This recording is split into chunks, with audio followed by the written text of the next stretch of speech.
ہدیے کی اہمیت اور نیوتا کی حیثیت۔ شادی بیاہ کے موقع پر رشتہ دار اور دوست احباب دلہا دلہن کو تحائف دیتے ہیں۔ زیادہ تر رقم پیش کی جاتی ہے جسے نیوتا یا نیوندرا اور سلامی وغیرہ کہا جاتا ہے۔ اس کے حوالے سے چند باتوں کو پیش نظر رکھنا بہت ضروری ہے۔ اللہ تعالیٰ کی رضا کے لیے مسلمانوں کا ایک دوسرے کو تحائف دینا بہت اچھی بات ہے۔ یہ نبی کریم صلی اللہ تعالیٰ علیہ وسلم کی سنت مبارکہ بھی ہے اور باعث اجر و ثواب بھی ہے، اور اس کے ذریعے باہمی محبت میں بھی اضافہ ہوتا ہے۔ پھر اگر نیوتا کی صورت میں ہدیہ دیتے ہوئے یہ نیت بھی ہو کہ شادی کے موقع پر کافی اخراجات ہوتے ہیں، لہذا اس کے ذریعے کچھ تعاون ہو جائے گا، تو اس اچھے ارادے پر مزید انعام و اکرام کی امید ہے۔ ہدیے کی ترغیب۔ سیدنا ابو ہریرہ رضی اللہ تعالیٰ عنہ سے روایت ہے کہ سرور عالم صلی اللہ تعالیٰ علیہ وسلم نے فرمایا، تحادو تحابو، وفی روایت تحادو فإن الہدیۃ تذہب وحر صدر، یعنی ایک دوسرے کو تحائف دیا کرو، اس سے باہمی محبت نصیب ہوگی اور دلوں کا کینہ، عداوت، غصہ دور ہو جائے گا۔ نیوتا کے حوالے سے لوگوں کا انداز دو طرح کا ہے۔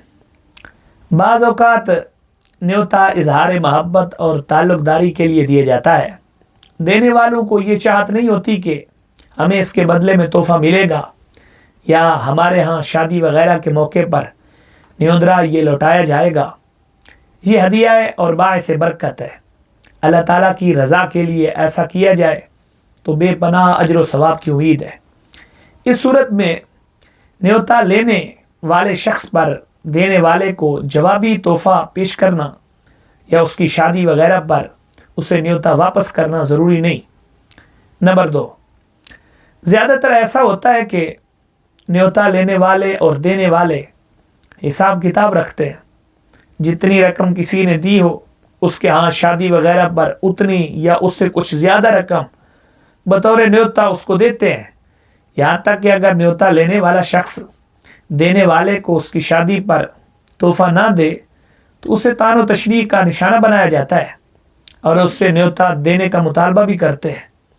یہ صورت کہنے کو تو ہدیہ و تحفہ ہے، مگر حقیقت میں ایک بے برکت قرض ہے، اسے واپس کرنا ضروری ہے۔ نیز زکوٰۃ کی ادائیگی اور قربانی کے وجوب میں بھی اس کا حساب رکھا جائے گا۔ ارشاد ربانی رب کریم جل مجدہ العزیز نے فرمایا، وما آتیتم من ربا لیربو فی اموال الناس فلا یربو عند اللہ، اور تم جو عطیہ اس غرض سے دیتے ہو کہ دینے والے کے مال میں اضافہ ہو تو وہ اللہ تعالیٰ کی بارگاہ میں نہیں بڑھے گا۔ دوسرے مقام پر خالق کریم نے فرمایا، ولا تمنن تستکثر، زیادہ لینے کی نیت سے کسی پر احسان نہ کرو۔ آیات کریمہ سے معلوم ہوا کہ زیادہ لینے کی نیت سے دینا حسن اخلاق کے خلاف ہے۔ ہمیں چاہیے کہ دوسرے مسلمانوں کو بے لوث تحائف دیں، چونکہ اس صورت میں خالصتاً اللہ تعالیٰ کی رضا مقصود نہیں ہوتی، لہذا اس پر ثواب نہیں ملتا۔ یہ نام کا تحفہ در حقیقت لالچ پر مبنی ہے، اسی وجہ سے اس میں برکت نہیں ہوتی۔ قرآن و سنت کی روشنی میں جو باتیں ذکر کی گئی ہیں ان کا خلاصہ یہ ہے کہ نیوندرا لینا دینا جائز ہے، تاہم اس سے فقط اللہ تعالیٰ کی رضا مقصود ہونی چاہیے۔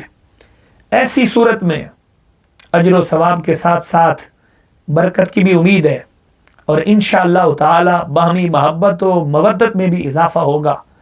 تاہم جن علاقوں اور برادریوں میں نیوتا ایک رسم بن چکی ہے اور اس کا باقاعدہ حساب و کتاب رکھا جاتا ہے، وہاں یہ ہدیہ نہیں بلکہ قرض کا بوجھ ہے، جس کی ادائیگی کبھی ایک فریق کے ذمہ ہوتی ہے اور کبھی دوسرے فریق کے ذمہ۔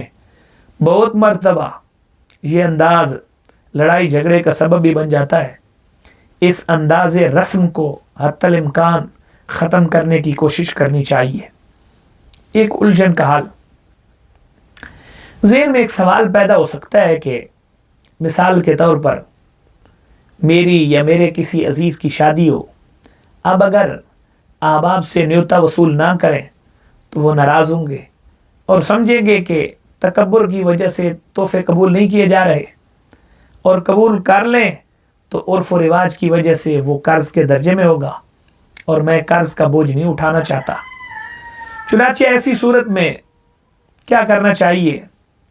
اس الجھن کا حل یہ ہے کہ تحائف دینے والوں کو پہلے ہی کہہ دینا چاہیے میں قرض کا بوجھ اپنے سر نہیں لینا چاہتا، لہذا آپ کے دیے ہوئے تحائف کی واپسی میرے ذمہ نہیں ہوگی، میں آپ کے ہاں شادی وغیرہ کے موقع پر اللہ تعالیٰ کی رضا کے لیے تحفہ دینے کی کوشش کروں گا، وہ بھی بطور قرض نہیں ہوگا اور نہ ہی میری طرف سے اس کے عوض کا کوئی مطالبہ ہوگا۔